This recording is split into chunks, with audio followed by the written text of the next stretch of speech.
ဇလန်လီရဲ့ဆောင်းမှာတော့မိုးရီတဲထန်စွာရွာသွန်းနေပြီးတော့အိမ်ရှိရရီပြင်ပေါ်မှာအုံသီးကိုနေနဲ့တူရေမျောနေတဲ့ကြောင်တကောင်ရဲ့အော်တန်ကြောင့်အိမ်နေရဲ့မာရီရဲ့မိဟာတွားခဲ့ဖို့အတွက်မိုးရွာတွေကိုထွက်လာခဲ့ပါရီ။ဒါအောင်မြင်လဲရတဲ့မာရီကအမေဖြစ်သူကိုစိတ်ပူတာကြောင့်သူကိုယ်တိုင်ဆင်းဆက်ပေးလိုက်ပြီးတော့ဖြားနာမဲ့အလုပ်တွေမလုပ်ဖို့တတိပေးနေရေဆိုနေတဲ့ခေါင်းကိုတုပ်ပေးနေမာရီ။မာရီတို့ရဲ့အိမ်လေးဟာကျုံးပေါ်မှာတည်ရှိတာဖြစ်ပြီးတော့သူတို့တိမ်နေရှိတာမလို့မိုးများလာရင်ရေကြီးမှုနဲ့အမြဲတမ်းကြုံရတတ်တာမို့မာရီယာအမေဖြစ်သူကိုကေစေးစခန်းပြင်းနဲ့အသုံးပြုတဲ့အကြောင်းကိုတွားဖို့ပြောနေပါရီအမေဖြစ်သူကလည်းမတွားချင်ဘူးလို့ညင်းတာကြောင့်အရင်တစ်ခေါက်ကလည်းအချိန်မီကေစေးစခန်းကိုမတွားခဲ့တာကြောင့်ကေစေးဖွဲ့တွေကလာရောက်ကေထုတ်ခဲ့ရတာမလို့ဂျာဂျန်နဲ့ကောင်စီလူကြီးတွေကတတိပေးတာကြောင့်မာရီယာရှင်းပြပြီးတော့လေစိတ်ကိုထွက်လာပါရီလေစိတ်ရောက်မှာတော့မာရီရဲ့မိယာမတွားချင်ဘူးတွားချင်ရင်တမီးပဲတွားလို့ဆိုတာကြောင့်မာရီလည်းလက်လျှော့လိုက်ပြီးတော့အမေဖြစ်သူနဲ့အတူအိမ်မှာပဲနေလိုက်ပါရီနောက်နေ့မနက်မှာတော့မိုးကလည်းတိတ်သွားခဲ့ပြီးတော့မာရီလည်းဒီပြက်စီးလို့ဖို့အုံးလဲတင်နေတဲ့အမေဖြစ်သူကိုဆေးတိုက်ပြီးတော့ဝမ်းစာအတွက်ကျုံးမမှာအသီးရှာဖို့ထွက်လာပါရီမာရီတို့သားမီးဟာဝမ်းစာအတွက်ကျုံးမမှာရှိတဲ့အုံးသီးငပြောသီးပိန်းနေသီးတွေကိုခူးပြီးတော့တစ်ဖက်ကန်းကိုလှိန်နဲ့ကူးပြီးတော့တွားရောက်ကဘဝကိုဖြစ်တန်းနေရတဲ့သူတွေဖြစ်ပါရီအသီးတွေကိုရောင်းချတဲ့နေရာမှာလေဘေးရဈေးတွေကဝယ်သူတွေကိုသူ့ပစ္စည်းတွေကချိန်စာတင်နေတဲ့ကျုံးကလာတာမလို့မာရီစီယာမွေဖို့ပြောတာကြောင့်မယောင်းရတဲ့ဆိုတဆင့်ပြန်ရောက်တဲ့ဂျာကျဲရဲ့ဆိုင်မှာပဲရှော့စည်းနဲ့တွားပြီးတော့တွင်းခဲ့ရပါရီသဘောကောင်းတဲ့ဆိုင်ရှင်ကမိုးများလာရင်နေမေကိုခေါ်မရတိုင်းအိမ်မှာပဲပေကတ်မနေနဲ့နေရင်ဒီကိုလာခဲ့ပြီးမှနေမေကိုငါတို့တွားပြီးတော့ခေါ်ပြီးမယ်လို့ဆုံးမလိုက်ပါရီတစ်ဆက်တည်းမှာပဲဂါနေဖျားเจ้าမှအလူလောက်တာမလို့အုံသီးအလုံး200လောက်မာရီစီမာမှာလိုက်ပြီးတော့အပန်းပြေစကန်ဆောက်ဖို့အာရှန်ကမြေခွက်ဝယ်နေတာကိုရောင်းလိုက်ဖို့နဲ့အဲ့ဒီပတ်စံနဲ့ဒီဘက်မှာအိမ်နဲ့ခြံကောင်းကောင်းရတယ်လို့အကြံပေးလိုက်ပါရီရောင်းမှုအစီအစဉ်မရှိတဲ့မာရီကလည်းစကားလမ်းကြောင်းလွှဲပြီးတော့အိမ်ထွက်လွယ်တဲ့ဆန်စီစားတို့ဝယ်ပြီးတော့ပြန်ခဲ့လိုက်ပါရီနောက်တစ်ခါမှာတော့မာရီယာကျုံးမမှာရှိတဲ့မွေနံတန်းမှာညဘက်ကြီးမွေနံဖျားတွေကိုပူဇော်နေပါရီပူဇော်ပြီးပြန်လမ်းမှာတော့ဖေဆုံးလို့ရွာကိုပြန်လာတဲ့တနေ့တစ်ချိန်မှအိမ်အောင်ကျသွားတဲ့ရီစားဟုံးနဲ့တွေ့ပြီးတော့မာရီတယောက်ရီစားဟုံးနဲ့မုစကူဒူးပြစ်သွားပါရီခွေးအောင်တန်ကြီးကြားလို့မိဖြစ်သူကမာရီနောက်ကိုလိုက်လာကြည့်တော့မုစကူဒူးနေတဲ့သမီးဖြစ်သူကိုတွေ့လိုက်ရတာကြောင့်အိမ်ပြန်လာခဲ့ပါရီမာရီတို့လည်းကိစ္စပြီးမှတော့ရီစားဟုံးကလက်ဆောင်တစ်ခုကိုထုတ်ပြီးကအဆင်ပြေလားလို့မေးလိုက်ပြီးတော့အဲ့တုန်းကငါခေါ်တဲ့နောက်ကိုလိုက်ခဲ့တင်တာလို့ပြောနေပါရီမာရီကလည်းအမေကိုထားခဲ့ပြီးငါဘလို့နင်းနောက်ကိုလိုက်ရမလဲလို့ပြောပြီးတော့အိမ်ပြန်လာခဲ့ပါရီအိမ်ရောက်မှာတော့အမေဖြစ်သူကအိတ်ချင်အောင်စောင်းနေကမာရီလည်းရေချိုးပြီးတော့အိမ်ထဲဝင်အိတ်လိုက်ပါရီနောက်နေ့မနက်မှာတော့အော်ရာမာလိုက်တဲ့အုံသီးအလုံး200အတွက်ကိုရိုင်အုံးမေမော်တက်ကခုနေတော့အကောင်တကောင်ကမာရီရဲ့လက်ကိုကိုက်သွားခဲ့ပါရီမာရီလည်းအကောင်ကိုက်တဲ့နေရာရားရင်ကနဲ့အမှုမဲမဲပဲနေလိုက်ကအုံသီးတွေကိုခွန်နာပြီးလေနဲ့တစ်ဖက်ကန်းကိုသွားဖို့ပေးပါရီတစ်ဖက်ကန်းရောက်မှာတော့ဖုန်းတစ်လုံးနဲ့ဘလော့ရိုက်နေတဲ့နော်ချီဟာသူ့ရဲ့ပရိသတ်တွေကိုမာရီကိုမိတ်ဆက်ပေးဖို့ကြိုးစားပြီးမြဲမာရီကတော့လီလီကိုရှုပ်ပြီးတော့ထွက်လာခဲ့လိုက်ပါရီဆိုင်ရောက်မှာတော့ပါလာတဲ့အုံသီးတွေကိုအိတ်ထဲကထုတ်ပြီးတော့ရေတွက်နေရင်မာရီကခဏခဏကုတ်နေတာကြောင့်ဆိုင်ရှင်ကဘာဖြစ်တာလဲလို့မေးတော့အကောင်တကောင်ကိုက်ခံရကြောင်းဖြေလိုက်ပါရီစားပြပြနွင်းပြပြလိန်ထားဖို့အကြံပေးလိုက်ပြီးတော့အုံသီးက10လုံးလောက်လိုသေးတာမို့နောက်တစ်ခေါက်ပြန်လာဖို့ပြောလိုက်ပါရီတစ်ဖက်မှာလည်းနော်ကြီးကသူရိုက်ထားတဲ့ဗီဒီယိုတွေပြန်ပြီးတော့စစ်ဆေးနေတော့လေဘောကလူ2ယောက်ကမင်းဒီဒေတာကိုအရန်သဘောကျနေရင်ဒီကလူတစ်ယောက်ကိုယူပြီးတော့အခြေချပါလားလို့ခက်ဆောင်းဆောင်းလေးပြောလိုက်ပါရီအဲ့ဒီခါတော့နော်ကြီးကလည်းကျွန်တော်ကဒီလိုတွေရိုက်တင်တာဟာကျွန်တော်တို့ဒေတာကျွန်တော်တို့နိုင်ငံရဲ့အလားကိုတစ်ကမ္ဘာလုံးကသိသိချင်လို့ဖြစ်ပြီးတော့ကျွန်တော်တို့ဗီဒီယိုတွေကြောင့်ဒီဒေတာကိုလာလေတဲ့သူတွေရှိရလို့ကြွားလုံးထုတ်လိုက်ပါရီတစ်ဆက်တည်းမှာပဲအုံးမေမော်မှာအုံးသီးတက်ခူးနေတဲ့မင်းလေးရဲ့ဗီဒီယိုကအရန်ပေါက်နေပြီးတော့အဝေးကနေဇွန်းဆွဲရိုက်ထားတာကြောင့်ဘသူမှန်းသိချမသိကြလို့ပရိသတ်တွေကကွန်မန့်တွေမှာသူကဘသူလဲဆိုတာသိချင်နေကြတယ်လို့ဆိုပါရီအဲဒီခါမှာတော့လေဘောကလူတယောက်ကငါတို့ဒေတာမှာအုံသီးခူးတဲ့မင်းလေးဆိုလို့စောစောကမင်းနဲ့တွေ့ခဲ့တဲ့မာရီပဲရှိရလို့ဆိုတော့နော်ကြီးလည်းမာရီနောက်ကိုချက်ချင်းပဲလိုက်သွားခဲ့ပါရီအကျိုးကြောင့်ရှင်းပြပြီးတော့မာရီနဲ့စကားပြောဖို့လုပ်ပြီးမြဲမာရီကတော့ဘာမှပြန်မပြောဘဲထွက်သွားတာကြောင့်ဆိုင်ရှင်ကိုသူ့ဗီဒီယိုပြပြီးတော့ကူညီတောင်းမိမြဲမာရီကအေးဆေးနေတဲ့သူမို့သူလည်းကူညီလို့ရမှာမဟုတ်ဘူးလို့ဆိုပါရီနောက်တစ်ခါမှာတော့အမေဖြစ်သူကိုတန်းရှာပေးနေတဲ့မာရီဟာအကိုက်ခံရတဲ့လက်တင်မဟုတ်တော့ပဲဒီကိုယ်လုံးရလာတာကြောင့်စားလူဖို့အိမ်ထဲကိုဝင်သွားပါရီညဘက်ရောက်တော့လေမွေနံနန်းမှာဝေးပြူနေတဲ့ဝေဒနာပိုဆိုးလာတာကြောင့်ဆမပြက်ကုတ်နေရပါရီခဏကြောင်မှာပဲလူတယောက်ရောက်လာခဲ့ပြီးတော့မင်းရဲ့ရီဆောင်ပြန်ရောက်လာတော့ငါ့ကိုမလိုချင်တော့ဘူးပေါ့ငါဒီကိုရောက်ဖို့ဘယ်တော့ဒုက္ခခံခဲ့ရကြောင်းပြောပြီးတော့ပြုတ်ကျမှုစူးစမ်းနေတော့မှမာရီရဲ့နောက်ကျောကအကွက်တီကိုမြင်လိုက်ရတော့တွန့်ဆုတ်သွားခဲ့ပါရီအဲ့ဒီအချိန်မှာပဲမွေတကောင်ကိုမြင်လိုက်ရတာကြောင့်ရှောင်ထွက်သွားခဲ့ပါရီအိမ်မရောက်တဲ့အခါမှာလေမာရီတယောက်အဆမပြက်ကုတ်နေရပြီးတော့ဒါကိုမြင်လိုက်ရတဲ့မိခင်ဖြစ်သူကတစ်တရီယာစာအုပ်တုပ်ကိုယူလိုက်ပြီးစီညွန့်ဖက်ပြီးတော့ရွက်ဒီကိုကြိတ်ကမွေးနဲ့ဖျားတို့ကျမသမီးလေးကိုစောင့်ရှောက်ပေးပါလို့ဆုတောင်းလိုက်ပြီးတော့မာရီကိုလိမ့်ပေးလိုက်ပါရီဒီလိုနဲ့မာရီရဲ့မိဟာမွေးနဲ့ထဲမှာဆုတောင်းလိုက်မာရီကိုပြုစုလိုက်နဲ့တနေ့မှာတော့မာရီကိုရေဘက်တိုက်နေတော့မာရီကအန်ချလိုက်ပါရီတစ်ဖက်မှာလည်းနော်ကြီးကမာရီနဲ့တွေ့ရဖို့မာရီလာနေကြဆိုင်ကစောင့်နေပါရီဂျာချက်ကလည်းမာရီကအချိန်တီးကြသူဖြစ်ပြီးတော့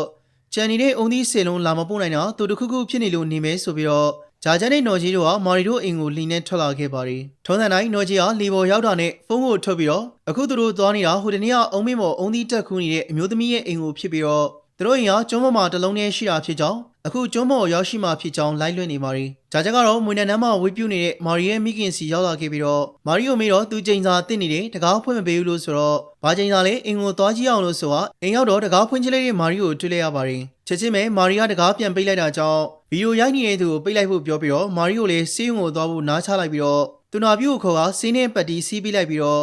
့ဆက်လီနဲ့ဆေးရုံကိုပို့ဖို့တည်သွားပါတယ်ဒါကိုအချိန်နဲ့တပြင်းညီနော်ကြီးကလိုက်လွှင့်နေပြီးတော့မာရီတို့ဆက်လီနဲ့ထွက်သွားတဲ့အချိန်မှာပဲဂျန်နီကမာရီတို့အိမ်ရဲ့ပတ်ဝန်းကျင်ကိုရိုက်ကဒီလိုကျွန်းပေါ်မှာတားမီနှစ်ယောက်ထဲနေကြောင်းရိုးရထုံးတန်းနေနဲ့ညီနေထိုင်ကြောင်းမွေးနယ်ဖျားတွေကိုလည်းပူဇော်ကြောင်းဝေးပြုတ်ကြောင်းတွေရှင်းပြနေပြီးတော့ like and subscribe လုပ်သွားပြီးဖို့တိုက်တွန်းနေပါတယ်ပြောနေတော့မှပဲမွေးနယ်နန်းပေါ်ကတကယ်မွေးတစ်ကောင်ကိုတွေ့လိုက်ရတာကြောင့်တကြိုးရဲထွက်ပြေးသွားပါတယ်ဆေးရုံရောက်မှာတော့ဆရာဝန်ဟာလူနာဟာသွေးပေါင်နဲ့ကိုပူချိန်တက်နေတယ်အင်ဆက်ကြိုက်တာဆိုရင်ယောဂလက္ခဏာကိုရှာမတွေ့သေးဘူးလို့ဆိုတော့ဂျာဂျက်ကသူတို့ကျုံကမွေပေါ်တယ်မွေကြိုက်တာရောမဖြစ်နိုင်ဘူးလားဆိုတော့မွေကြိုက်ရင်အရာကြံခဲ့တယ်အခုကအဲ့လိုအရာမရှိဘူးဒီမှာ CPC စုံမရှိလို့အတိအကျသိရဖို့သွေးနမူနာကိုတခြားတက်ခွဲခန်းကိုပို့ထားတယ်လို့ဆိုပါတယ် CPC စုံမရှိတဲ့အစိုးရဆေးရုံဖြစ်တာကြောင့်အချိန်သိမ့်မရှိလို့ပတ်စံတနိုင်ပုဂ္ဂလိကဆေးရုံကိုပြောင်းဖို့ပါအကြံပေးလိုက်ပါတယ်လူနာရဲ့ခြေနေကပိုဆိုးလာတာကြောင့်မေးစေးပေးထားကရှားပါးယောဂဖြစ်တာမလို့နာရီကိုပိုးမဝင်စေဖို့တက်ခွဲခန်းထဲမှာထားတင်ကြောင်းပိုးဝင်သွားရင်အသက်သေနိုင်ကြောင်းရှင်းပြလိုက်ပါတယ်။ဆွေမျိုးမရှိတဲ့သားမီးဖြစ်တာကြောင့်ကောင်စီလူကြီးရဲ့နော်ကြီးရဲ့ဆိုင်ရှင်ဖြစ်တဲ့ဂျာဂျက်တို့ကလက်ဖေးဆိုင်မှာမာရီယိုဆေးရုံပို့ဖို့အတွက်တိုင်ပင်နေကြပါတယ်။သူတို့မြေခွက်ကိုဝယ်ယူခြင်းနဲ့အရှန်ကလည်းဒီကိစ္စကြောင့်ပဲမြေခွက်ကိုဝယ်ယူခြင်းမှာမဟုတ်တော့တာကြောင့်နော်ကြီးကသူတို့ရဲ့အစီအစဉ်ကိုပြောပြပါတယ်။သူရဲ့ page နဲ့ channel ကနေပြီးတော့မာရီရဲ့တွေးကြုံနေရတဲ့ယောဂနဲ့အခက်အခဲကိုရှင်းပြပြီးတော့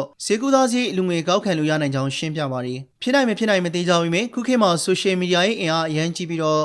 ့တခြားနည်းလမ်းလည်းမရှိအောင်မို့သဘောတူလိုက်ကြပါတယ်။နောက်တစ်နေ့မှာတော့စီစဉ်ထားတဲ့အတိုင်းပဲနော်ကြီးကမာရီရဲ့ခြေနေနဲ့အကြောင်းစုံကိုရှင်းပြပြီးတော့ဗီဒီယိုရိုက်ကဆိုရှယ်မီဒီယာအနေနဲ့အကူအညီတောင်းနေပါတယ်။သူတို့သားမီးမှာဘဏ်အကောင့်လည်းမရှိအောင်မလို့ဘဏ်မန်နေဂျာနဲ့ချိန်ပြီးတော့လူလို့ရမယ့်ဘဏ်အကောင့်ကိုပါမိတ်ဆက်ပေးလိုက်ပါတယ်။တစ်ဆက်တည်းမှာပဲဗီဒီယိုတွေကပေါက်သွားခဲ့ပြီးတော့အနုပညာရှင်တွေကတော့ share တွေပြုလုပ်လာကြပါတယ်။မာရီရဲ့မိခင်ကတော့ဒါမွေနဲ့ဖျားတွေကအပြစ်ပေးရပဲ။ကျုံးကိုပြန်ကပူဇော်ပြီးတော့တောင်းမယ်ရင်စီးလိမ့်လိုက်ရင်ပျောက်သွားမယ်လို့ထင်နေပါတယ်။ဒါပေမဲ့လည်းလိုင်းမော်ကနေပြီးတော့လူငွေတချို့ရလာခဲ့တာကြောင့်မာရီယိုဆေးရုံပြောင်းပေးနေပါပြီ။နော်ကြီးကလည်းဒါကိုအချိန်နဲ့တပြေးညီလိုက်လွှင့်ပေးနေပြီးတော့အလူငွေကူညီပေးခဲ့တဲ့သူတွေကိုလည်းကျေးဇူးတင်ကြောင်းနဲ့ဆက်လက်ကူးသားနိုင်ဖို့လိုအပ်တဲ့ကူညီတွေကိုလည်းထပ်ပေးဖို့တိုက်တွန်းနေပါတယ်။ဆေးရုံရောက်မှာတော့မာရီယိုဓာတ်ခွဲခန်းထဲကိုထည့်လိုက်ပြီးတော့စစ်စစ်ချက်တွေကိုလည်းဆိုရှယ်မီဒီယာနဲ့တဆင့်ထုတ်ပြန်ထားပါတယ်။မာရီရဲ့ယောဂဟာရှားပါးတဲ့ယောဂဖြစ်ပြီးတော့ဒိုင်ယန်ဖိုဆိုတဲ့အစိမ့်မိသွားတာဖြစ်တာကြောင့်ခုခံအားတဖြည်းဖြည်းကျဆင်းလာပါတယ်။ဒါကိုချက်ချင်းကူးသားဖို့လိုအပ်နေပြီးတော့စိတ်ဖြေဖို့ဆိုရင်တော့မာဒါဂတ်စတာမှာပဲရှိတဲ့ဖားတမျိုးစီအားထုတ်ရမှာဖြစ်ပြီးတော့ဒီဆေးကိုထုတ်တဲ့ကုမ္ပဏီကလည်းပဲ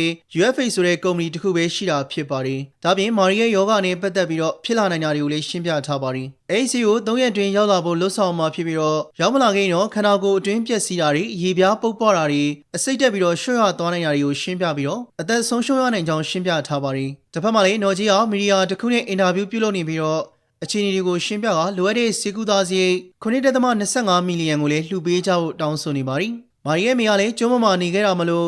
့ဆေးရုံအားပို့ထိုင်အိမ်သားတွေကြောင့်အိမ်သားတက်ဖို့အခက်အခဲဖြစ်နေရပါတယ်။မာရီကလည်းစေကူသားမှုခံယူနေပြီးတော့အခြေအနေကပိုပြီးတော့ဆိုးလာနေပါတယ်။ဆေးရုံလည်းမီဒီယာတွေအလူရှင်တွေကိုယ်တိုင်လာရောက်လူတန်းကြသလိုကော်ပိုရေးရှင်းတစ်ခုကစီစဉ်နေမာရီတွက်လမ်းလျှောက်ပွဲတွေပါပြုလုပ်နေကြပါတယ်။နိုင်ငံတော်ဖျားเจ้าတွေကဆရာတော်တွေအသင်းအုပ်တွေကလည်းဝိုင်းဝန်းအလူခံပေးနေကြပါတယ်။နောက်တစ်ခါမှာတော့မိခင်ဖြစ်သူကိုမာရီနဲ့တက်ခွဲခန်းမှာတွေ့ခွင့်ပေးလိုက်ပါတယ်။ဘာမှမသိတဲ့မိခင်ဖြစ်သူကတော့သမီးကိုကြည့်ကငိုပြီးတော့မွေနဲ့ဖျားတွေကိုတိုင်တယ်ဆူတောင်းနေပါတယ်။တစ်ချိန်တည်းမှာပဲမီဒီယာတွေကမာရီရဲ့နေထိုင်နေတဲ့ပတ်ဝန်းကျင်ထိသွားပြီးတော့သတင်းရယူမှုတွေပြုလုပ်နေကြပါတယ်။တချို့ကလည်းမာရီတွဲဆူတောင်းပေးပြီးတော့အကူအညီတောင်းခံကြသလိုတချို့ကလည်းမာရီအကြောင်းမကောင်းတာတွေကိုအင်တာဗျူးမှာဖြေဆိုနေကြပါတယ်။မာရီနဲ့ပတ်သက်မှုတဲ့တယောက်ဆိုမီရာမကောင်းမှုယောက်ျားတော်တော်များများနဲ့ပတ်သက်မှုတွေလို့ဆိုပါတယ်။တချို့ကလည်းကျောင်းတော်ကကိစ္စတစ်ခုကြောင့်မာရီတို့ကရိုးရပွဲမလုပ်တာချပြီလို့ဆိုပါတယ်။အင်တာဗျူးရဲ့သူကကျောင်းတော်ကဘာကိစ္စလဲလို့မေးတော့ဆာဘူလန်မွေကောက်ကိုအပြိုစင်နေပဲကတာလीကျောင်းစာတူကကျောင်းကောက်ပွဲတစ်ခုမှာပြောနေတော့မှပဲဘေးရတယောက်ကဝင်သားလိုက်ပါတယ်။ဒီလိုနဲ့လိုင်းပေါ်မှာအထင်မျိုးမျိုးသတင်းအမျိုးမျိုးနဲ့ထွက်ပေါ်နေပြီးတော့တချို့ကလည်းမာရီတည်သွားခဲ့ရင်ပတ်စံတွေကိုဘယ်လိုလုပ်မလဲပြန်ပေးမှလားဆိုတဲ့မေးခွန်းတွေလည်းရှိနေပါတယ်။တစ်ဖက်ကလည်းစူးစမ်းပေးနေတဲ့သူတွေရှိတာကြောင့် Helium Indian Foundation တခုကခုကနေ3နာရီအတွင်းမှာလူတန်းတဲ့သူတွေဟာမိမိလူလိုက်တဲ့ငွေပမာဏကို screen shot ရိုက်ပြီးတော့မိမိတို့ရဲ့ကိုယ်ပိုင်ကောက်မှာပုံတင်ရမှာဖြစ်ပြီး Helium Foundation ကအဲ့ဒါထက်2ဆထပ်ပေါင်းပေးပြီးတော့မီရာအတွက်လူတန်းသွားမယ်လို့ကြေညာထားပါတယ်။3နာရီပြည့်တဲ့အချိန်မှာတော့330ရရှိခဲ့တာကြောင့် Helier Foundation ကနောက်ထပ်360လူတန်းပြီးတော့စုစုပေါင်း390ရရှိကြောင်းကြေညာနေပါတယ်သို့တော်လည်းပမာဏလုံနေသေးတာကြောင့်နော်ဂျီကဆက်လက်လူခံနေတော့သတင်းတစ်ခုရရှိလိုက်ပါတယ်အဲ့ဒါတော့အမည်မဖော်လို့တဲ့အမေရိကန်ရောက်လူရှင်တူကလိုအပ်တဲ့ငွေကိုလူဒန်းလိုက်တာကြောင့်9.25 မီလီယံပြည်သွားခဲ့ပြီဖြစ်ပါတယ်ဒီသတင်းကိုကြားလိုက်ရတဲ့နိုင်ငံတော်ဝန်ကလူတွေကလည်းဝမ်းသာနေကြပါတယ်စီးပွားတွေကလည်းမကြာမီရောက်လာတော့မှဖြစ်တာကြောင့်ကြိုတင်ကာကွယ်တဲ့အနေနဲ့မာရီကို ICU ရဲပြောင်းရွှေ့မှဖြစ်ကြောင်းဆရာဝန်ကအတည်ပြုလာပါတယ်နောက်တစ်နေ့မှာတော့ဆေးရမျောလင်းထားတဲ့အတိုင်းပဲအချိန်မီရောက်လာခဲ့ပါတယ်မာရီကလည်းစီးသိမ့်မသွားတော့တာကြောင့်လိုအပ်ရင်ကြောက်ကက်ဆေးဖို့အထိပါဖြစ်လာနေပါတယ်မိခင်ဖြစ်သူကလည်းကျမ်းမြေမော်ထိုင်နေပြီးတော့လက်ဖေးလာတိုက်တဲ့စကားပြောတဲ့သူတွေကိုတော့ဘာမှမတုတ်ပြန်တော့တာကြောင့်အရင်ယောဂများပြန်ဖြစ်တာလားတီမလားရှင်းမလားမသိတဲ့သမီးစိတ်ကြောင့်ဖြစ်နေတာလားဒါတွေကိုစိုးရိမ်နေရပြန်ပါတယ်မကြခင်မှာပဲမာရီကိုလိုအပ်တဲ့ဆေးကုသမှုတွေပြုလုပ်ပေးပြီးတော့တက်တာလာတာကြောင့်ဆရာဝန်တွေကဆေးရုံမှာအသင်စောင့်နေကြတဲ့မီဒီယာတွေကိုသတင်းတစ်ခုပေးလိုက်ပါတယ်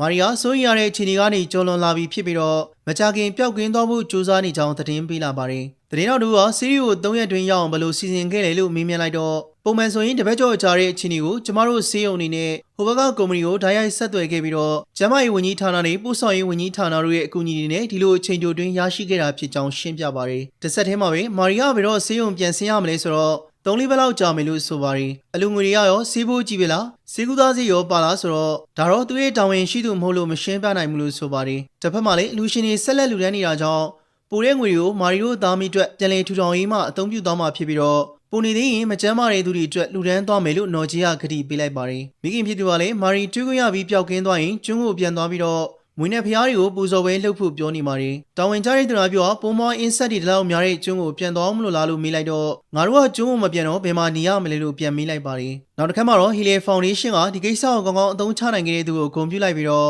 မာရီနဲ့ပတ်သက်ပြီးတော့အကျိုးမြတ်အများဆုံးရတာကတော့နော်ဂျီပဲဖြစ်နေပါတယ် follower 2သိန်းခွဲလောက်ရရှိခဲ့ပြီးတော့ကုသမှာအဓိကတောင်းယူခဲ့တဲ့ဆရာဝန်မလေးစေးကုမ္ပဏီကနေကော်မရှင်တွေရရှိခဲ့တာပဲဖြစ်ပါတယ်အခုတော့သူတို့အားလုံးကဆရာဝန်မအိမ်မှာမာရီရဲ့အသက်ကိုကယ်နိုင်ခဲ့တဲ့အတွက်ရောသူတို့အားလုံးရရှိခဲ့တဲ့အကျိုးမြတ်အတွက်ရောအောင်ပွဲခံနေကြပါတယ်။ဆေးရုံကမာရီယာလည်းလုံးဝနီးပါးပြန်သက်သာလာခဲ့ပြီးတော့အပြင်လူနာဆောင်ကိုပြောင်းရွှေ့နေနိုင်ပြီဖြစ်ပါတယ်။လူနာလာမီတဲ့ကောင်စီလူကြီးနဲ့ဂျာဂျက်တို့ကိုမာရီယာအိမ်ကိုရောက်ဖြစ်သေးလားလို့မေးတော့ဘိုးမအနေအကြောင်းအစိုးရကျုံးမော်သွားဖို့တားမြစ်ထားတယ်လို့ဆိုပါတယ်။တစ်ချိန်တည်းမှာပဲဆရာဝန်ရောက်လာခဲ့ပြီးတော့ကျုံးမော်ပြန်သွားလို့ပြန်မြစ်ခဲ့ရင်ဘယ်သူမှတောင်းယူမှာမဟုတ်ဘူးလို့တတိပေးလိုက်တော့ကောင်စီလူကြီးကငါတို့နီလန်းရှာပေးပါမယ်လို့မာရီတို့သားမိကိုအားပေးစကားပြောလိုက်ပါတယ်။ညရောက်မှာတော့မာရီရဲ့မိခင်ဖြစ်သူဟာဆေးရုံကအရင်ထွက်လိုက်ပြီးတော့မာရီယာလည်းပစ္စည်းတွေချင်းထဲထည့်ပြီးတော့ဆေးရုံကနေခိုးထွက်လာခဲ့ပါတယ်။လက်ရောက်တော့လိုအပ်တာတွေဝယ်ယူပြီးတော့သုံးမိန်းကလေစိတ်ကိုပြန်လာခဲ့ပါတယ်။လေစိတ်မှာတော့တားမြင့်နေမြေဝင်ခွင့်မရှိဆိုတဲ့ဆိုင်းမုတ်ကိုတွေ့ပြီးမှလည်းတားမိနှစ်ယောက်လုံးကကျွန်းမော်ကိုလေစီးကပြန်ခဲ့လိုက်ပါတယ်။ကျွန်းမော်ကိုပြန်ရောက်မှာတော့သူတို့မွေးထားတဲ့ခွေးလေးကအစာရီစာငှက်ပြီးတော့တင်နေတာကိုတွေ့လိုက်ရပါတယ်။အိမ်ထဲဝင်ကြည့်တော့လူမနေတာကြာပြီဖြစ်တာကြောင့်ဖုန်တွေအမိုက်တွေကိုတန်ရှင်းရင်လောက်ရပါတယ်။အဲ့နောက်မှာတော့လိုအပ်တဲ့ပစ္စည်းတွေကိုယူပြီးတော့ပူဇော်ဝဲလုပ်ဖို့အတွက်မွေးနန်းနန်းရှိရာကိုထွက်လာခဲ့ပါတယ်။မွေးနန်းနန်းကိုလည်းဒီပစ္စည်းလေးတန်ရှင်းလုပ်ပြီးတော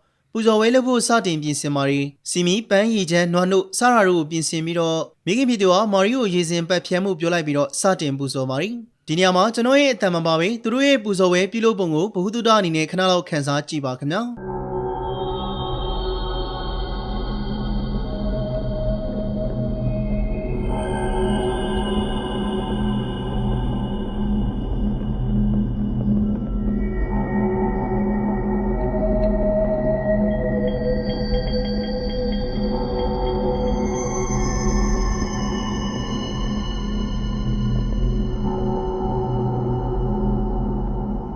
နောက်တစ်နေ့မှာတော့ကျွန်းမော်ကို PPE ဝစ်စုံပြင်းတဲ့ရဲတွေရောက်ရှိနေပြီးတော့ဗီဒီယိုခရီတာနော်ဂျီကလည်းရောက်ရှိလာခဲ့ပြီးမွေးနန်းရှိမာရင်တင်နေတဲ့မာရီတို့သားမီးနှစ်ယောက်ကိုတွေ့လိုက်ရပါတယ်ဒီတဲ့ဟာတနိုင်ငံလုံးပြန့်နှံ့သွားခဲ့ပြီးတော့အထင်မျိုးမျိုးမိကုံမျိုးမျိုးနဲ့လိုင်းပေါ်မှာဟော့ဖြစ်သွားခဲ့ရပြန်ပါတယ်တချို့ကလည်းဆေးရုံကိုပြစ်တင်နေပြီးတော့တချို့ကလည်းဒီသားမျိုးကိုအကြောင်းပြုပြီးလှုပ်ရှားနေကြတယ်လို့ပရိုက်တာအဖွဲ့တွေကူညီပေးနေတဲ့သူတွေကိုဆွဆွဲနေပါတယ်။တစ်ဆက်တည်းမှာပဲမာရီတို့သားမီးကလည်းအသက်ခံလိုက်ရတာဖြစ်ပြီးတော့ဝင်ဝင်တားမြစ်ထားတဲ့သားမီးနှစ်ယောက်ထိနေတဲ့ကျွန်းပေါ်မှာအမျိုးသားစီဖက်နဲ့ဘီယာဘူးကနေတဲလွန်သားရရှိတာကြောင့်ပတ်ဝန်းကျင်ကိုရှာဖွေကြည့်တော့တည်နေတဲ့မျိုးသားအလောင်းကိုတွေ့ရပြန်ပါတယ်။အဲဒီအလောင်းကိုစစ်ဆေးကြည့်တော့ကာသစ်ဆိုတဲ့လူဖြစ်နေပြီးတော့သူကတော့မွေကိုက်လို့တည်နေတာဖြစ်ကြောင်းရဲတပ်ဖွဲ့ကထုတ်ပြန်ထားပါတယ်။ဒါကြောင့်မာရီတို့သားမီးကိုကာသစ်ကတတ်လိုက်တာဖြစ်ပြီးတော့ကာတိကိုတော့မွေကိုက်လို့တည်နေတာလို့ရဲတပ်ဖွဲ့ကမှတ်ချက်ချလိုက်ပါတယ်။ဇလန်ဆုံးမှာတော့မာရီတို့နေခဲ့တဲ့ကျွန်းဟာနိုင်ငံခြားဧည့်သည်တွေလာလေတဲ့အပန်းပြည့်စကန်ဖြစ်နေပြီဖြစ်ပြီးတော့မာရီတို့ရဲ့အိမ်လေးကိုလည်းပြန်လည်ပြုပြင်ပြီးတော့လေးလာစရာနေရာတစ်ခုဖြစ်နေဖန်တီးထားပါတယ်။လာရောက်လေပတ်တဲ့သူတွေကိုလည်းမွေရိုးရပူဇော်ပွဲတွေကျင်းပပြီးတော့ဖျော်ဖြေနေပါတယ်။ဟုတ်ကဲ့ပါဇလန်လေးကတော့ဒီလောက်ပါပဲခင်ဗျာ